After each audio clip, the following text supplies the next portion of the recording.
유한 책임회사는 전체 면제입니다. 독립적이고 폐쇄적인 경영이 가능합니다. 감정평가사의 감정평가 없이 공시가로 가능합니다. 두 번째는 유한 책임회사는 자기 주식을 취득할 수가 없습니다. 다른 사원의 동의를 받지 못하면 타인에게 양도하지도 못하고 조직 변경을 한 거죠. 주식회사로. 주식회사로. 네네.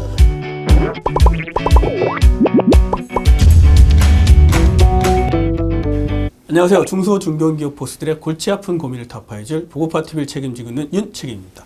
자, 오늘은 현물출자 법인전환 유한 책임회사인가 주식회사인가에 대해서 한번 얘기를 나눠보도록 하겠습니다. 옆자리는 경영 컨설팅 전문가 전창환 전무님 모셨습니다. 안녕하십니까? 안녕하십니까? 네. 이 요즘에 개인 사업자에서 이 세금 문제나 이 사업을 확장하기 위해서 법인 전환하시는 분들이 꽤 많습니다. 네, 맞습니다. 근데 특히 부동산을 활용하는 현물 출자 법인 전환을 할 때 네네. 유한 책임 회사를 하는 경우가 꽤 있다고 합니다. 주식회사로 하지 않고 하는 경우가 종종 있죠. 그래서 왜 유한 책임 회사를 선택하는지, 네네. 뭐 주식회사는 나쁜 건지 이게 네네. 궁금합니다, 좀. 네네네. 그런데 이제 먼저 주식회사 외에 네. 여러 회사가 있다고 하는데 이 네. 회사의 종류가 어떻게 됩니까? 일단은 회사 종류가 이제 제일 많이 아시는 게 주식회사인 거고요. 그 다음에 뭐 합령회사, 뭐 합자회사, 네. 그리고 유한회사, 유한책임회사 이런 식으로 구분이 되어 있습니다. 그렇군가. 자, 그러면 먼저 이제 한명회사부터 네네. 한번 설명해 주십시오. 한명회사는 2인 이상의 무한책임 사업만으로 구성, 규모가 작은 병원이나 회계사무소를 많이 하고 있습니다. 합자회사는 1인 이상의 유한책임 사원과 1인 이상의 무한책임 사원이 같이 만든 회사입니다. 네. 근데 보통 우리 회사 할 때 사원이라는 말을 종종 쓰는데 이 사원이 저희가 얘기하는 직원의 개념인가요? 회사에 고용되어 일하는 직원이 아닌 상법상 사원은 출자자를 의미합니다. 일단 한명, 합자, 유한 책임회사에서는 출자자를 사원이라고 많이 쓰고요. 그 다음에 주식회사에서 출자자는 주주라고 보시면 되십니다. 네. 네네. 그리고 유한책임사원과 무한책임사원이라는 게 있는데요. 일단은 유한책임사원 같은 경우는 본인의 출자금만큼 책임지는 구성원을 말씀하고요. 그 다음에 무한책임회사 같은 경우는 회사 채무에 직접 무한 책임을 지는 구성원입니다. 그러니까 유한 책임은 내가 낸 만큼만 책임지는 네네. 거고 네네. 무한은 그냥 다 책임지는 네, 거네요. 맞습니다. 그럼 우리가 흔히 아는 이 주식회사를 한번 간단하게. 이제 가장 이제 대표적인 이제 회사인데요. 네네. 주식 발행을 통해 가지고 여러 사람으로부터 자본금을 조달받고 설립하는 회사입니다. 네. 소유와 경영이 완전히 분리되어 소유는 주주, 경영은 임원, 뭐 이런 식으로 구성되어 있다고 보시면 되십니다. 네. 그리고 지분 양도 및 투자 유치, 인사병 추진 등이 용이합니다. 유기한다. 네네. 여기 보니까 유한 책임 회사하고 유한 회사 비슷한 듯하면서 뭔가 다른 것 같아요. 이 회사는 둘이 한 비교를 해서 설명 부탁드리겠습니다. 네. 일단은 설립은 1인 이상 사원으로 구성이 가능합니다. 유한 책임 회사건 유한 회사건. 네, 맞습니다. 그리고 책임도 출자자 한도 내에서 간접 유한 책임입니다. 그리고 지분 구조도 사업 및 지분에 관한 사항 기재, 지분 이동 시 정관 변경 및 변경 등기를 꼭 해야 됩니다. 그리고 지분 양도 및 거래가 좀 어려움이 있습니다. 네. 그리고 만일에 외부 투자를 받는다고 했을 경우 지분 증권화를 할 수 없기 때문에 투자 유치 및 자본금 전달이 어렵습니다. 요건 아무래도 주식회사가 아무래도 더 유리한 편이죠. 요게 이제 유한 책임 회사, 유한 회사의 공통점이고 네, 네, 좀 다른 거는 뭡니까? 그리고 의결권 같은 경우는 유한회사 같은 경우는 지분에 따른 의결권이지만 유한 책임회사 같은 경우는 머릿수에 따른 의결권입니다. 사원 한 명당 의결권 한 개밖에 없습니다. 한마디로 지분을 아무리 많이 해도 한 개밖에 못 받는 네, 거예요. 맞습니다. 네. 그리고 이제 경영진 같은 경우는 유한회사 같은 경우는 이사, 사원 중에서 선임이 가능하고요. 이사로. 네네. 네. 유한 책임회사 같은 경우는 업무 집행자라 가지고 사원 또는 사원이 아닌 자가 가능합니다. 제3자도 된다. 네, 맞습니다. 네. 네. 그리고 의사결정이 유한회사는 사원으로 구성된 사원총회에서 의결하는데요. 사원총회. 네네. 유한 책임회사 같은 경우는 통산 업무 집행자의 결정과 사원 전체 동의를 다 받아야 됩니다. 그리고 이제 공시 및 외부 감사 의무인데요. 유한회사는 부분 면제가 되고요. 유한 책임회사는 전체 면제입니다. 전에 보니까 유한 회사가 부분 면제가 아니고 전체 면제였다가 네, 맞습니다. 어느 순간 부분 면제가 됐더라고요. 네, 네, 그럼 맞습니다. 간단하게 그 부분 면제되는 기준이 어떻게 될까요? 일단은 유한회사 외부 감사 대상 기준이요. 네. 직전 연도말 기준 자산 500억 이상 또는 매출 500억 이상인 회사가 돼야 됩니다. 그리고 다음 기준 중 3가지 이상 충족되는 경우도 가능한데요. 네. 첫 번째는 자산이 120억 이상, 그리고 부채가 70억 이상, 세 번째는 매출액 100억 이상, 네 번째는 종업원수가 100명 이상, 다섯 번째는 사원수가 50명 이상입니다. 그중에 3가지 이상만 되면 이제 그래서 이제 보통 유한 책임 회사는 무조건 면제고. 맞습니다. 그러면 아까도 현물투자로 법인 전환한 회사 중에서 유한 책임 회사가 있다고 했는데 이게 분명히 장점이 있으니까 네, 맞습니다. 할 겁니다. 이 장점이 뭐가 있을까요? 일단 첫 번째로 경영권과 소유권 소유가 용이하기 때문에 경영권 방어가 쉽습니다. 쉽게 무슨 말씀이냐면 개인 사업자처럼 출자라는 사업 모두가 경영에 참여하면서 지분 소유권을 가지게 되는 경영의 주체이자 소유 주체가 된 회사로 종신임기제로 경영권의 위험 없이 지속적으로 회사 운영 가능합니다. 한마디로 소유권도 갖고 있고 경영권도 갖고 있는 맞습니다. 거네요. 맞습니다. 두 번째로는 공평한 의결권 행사입니다. 유한책임 회사는 출자 금액에 관계없이 사업 모두 공평하게 의결권을 행사하는 구조로 겉으로는 법인에 형태이지만 내부적으로는 조합에서 성질과 유사합니다. 조합 같은 느낌이라는 거죠. 네. 그리고 세 번째는 신속한 의사결정입니다. 네.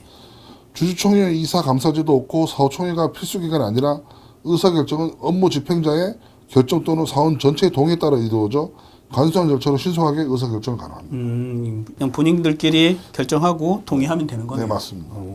그리고 네 번째로는 독립적 폐쇄 경영이 가능합니다.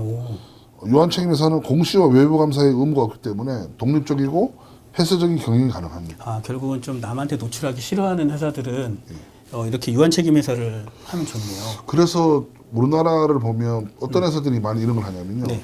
명품 브랜드.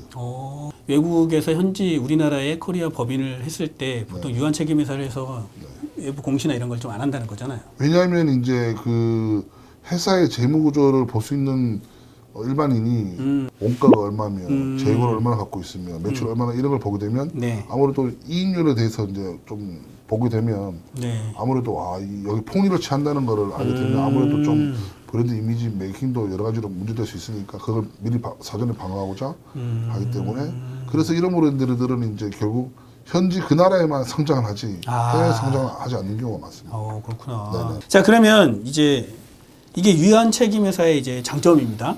전반적인 장점. 그러면 특히 현물 출자할 때 유한책임 회사를 보통 이렇게 권유해서 많이들 한다고 하는데 이건 또 현물 출자만의 뭐 장점이 있으니까 유한책임 회사를 하지 않겠습니까? 일단은 현물 출자라는 개념도 중요한 것 같은데요. 네네. 현물 출자라는 게 법인을 설립할 때 부동산이나 뭐 이제 채권, 유가증권, 무형자산 등의 현금이 아닌 자산을 출자해서 설립하는 방법을 뜻하는 말인데요. 현물 돈이 아닌. 네네네. 첫 번째로 이렇게 많이 하는 이유가 뭐냐면 법원 인가 절차가 없이 진행이 가능합니다.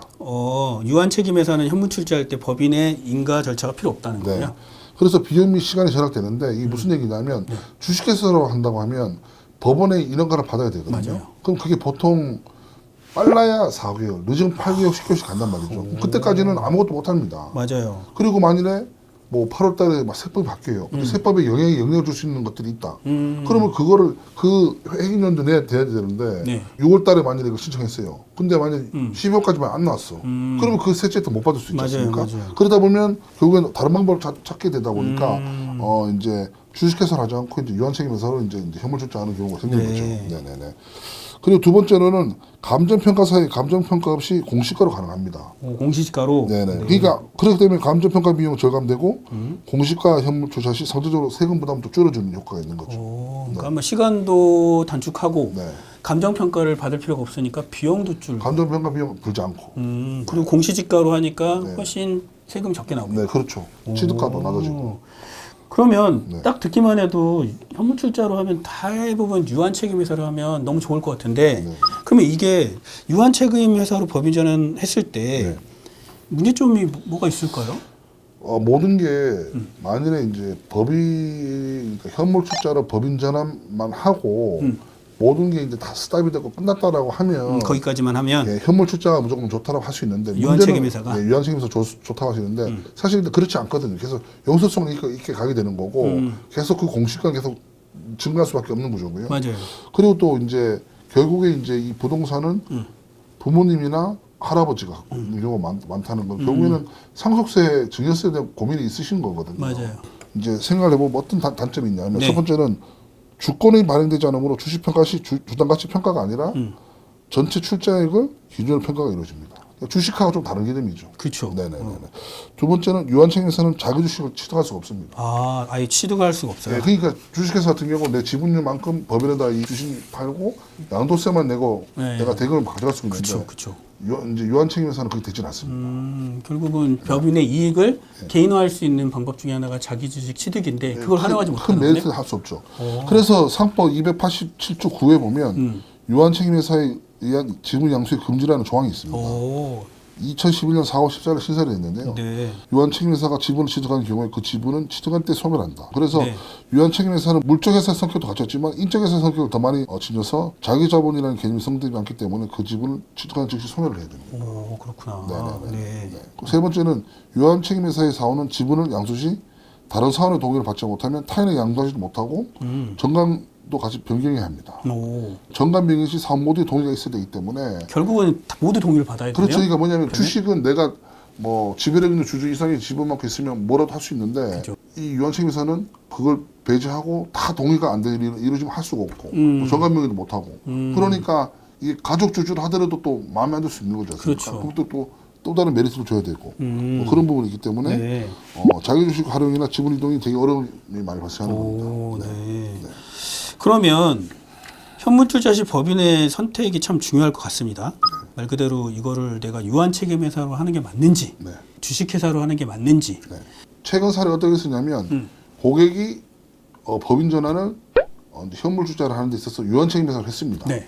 하고 5년이 지났어요. 5년이 지났는데 고민은 뭐냐면 법인 전환을 할 때 자녀분한테 돈을 빌린 돈이 있었습니다. 그 돈을 좀 다시 돌려줘야 되고 그리고 취득할 때부터 지금 이제 그 건물 가격이 많이 상승돼 있는데 그렇죠. 그럼 이걸 어떻게 이제 좀 포트폴리오 다시 짜가지고 좀 절세를 할 수 있을까? 네. 이제 텍스를 좀 줄일 수 있을까? 이런 거를 봐드리려고 했는데 네. 법인 전환을 할 때 주식회사가 아닌 유한 책임회사로 함으로써 시간과 비용을 많이 절감해서 그건 좋았지만 네, 네. 이걸 가지고 이제 어떤 이제 뭐 자유주식 취득이나 뭐 지분 이동 하려다 보니까 네. 주식 평가하는 방법도 다를 뿐더러 네. 자기 주식도 안 되니까 그렇죠. 불합리하게 되는 거예요. 원래 감정 평가를 받는다는 거는 그 지금 탁감을 받아가지고 지금 이제 이 현재 시세 시세가 얼마나 거를 그렇죠. 해서 올라가는 건데 그래서 뭐 공시가는 30억인데 탁감하고 감정 평가 받아보니까 60억이다. 그렇죠. 60억 기준으로 해서 취득세 내고 맞아요. 이제 법인전하는 게 주식회사 버전이고 맞아요. 이분 같은 경우는 주식회사 현물출자한 게 아니라 유한책임회사 현물출자를 했으니까 맞아요. 공시가 개정을 했다 보니까 공시가 30억이면 30억 기준으로 유한책임회사 전환했지 않습니까? 그러다 보니까 그 갭이 거의 뭐 1조에서 2배 이상 나게 되는 거거든요. 그리고 또 5년이 지났어요.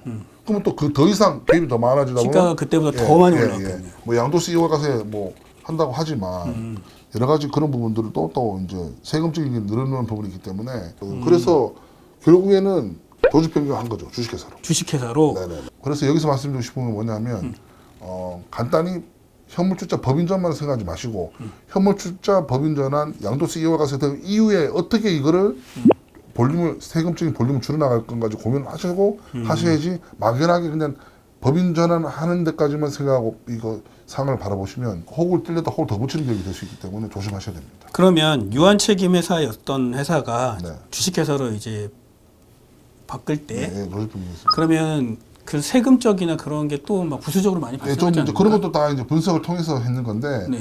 시액이 더 있었기 때문에 했는 부분이라서 그거는 뭐 나중에 또 뭐 다시 좀 준비해서 말씀드릴게요. 네. 결국은 나중에 가업승계하고 지분이동하고 증여하고 상속을 할 거면 네네. 그냥 주식회사가 처음에 좀 돈이 들더라도 네. 낫다. 훨씬 더 낫죠. 훨씬 더 낫다. 네 맞습니다.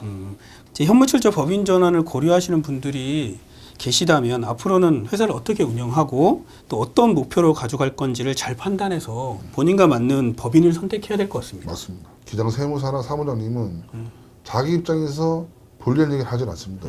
유리한 얘기를 하거든요. 그렇죠. 유리한 기장만 기본적으로 전문적으로 하시는 분들이 그 유리한 얘기는 부정적인 겁니다. 부정적인 얘기만 듣고 계시면 아무것도 안 됐거든요. 그래서 그런 생각이 있으시면 선제적으로 대응을 하시는 게 좋으십니다. 네. 오늘 내용 이것으로 마치고요. 다음 시간에도 유익한 정보로 찾아뵙도록 하겠습니다. 감사합니다.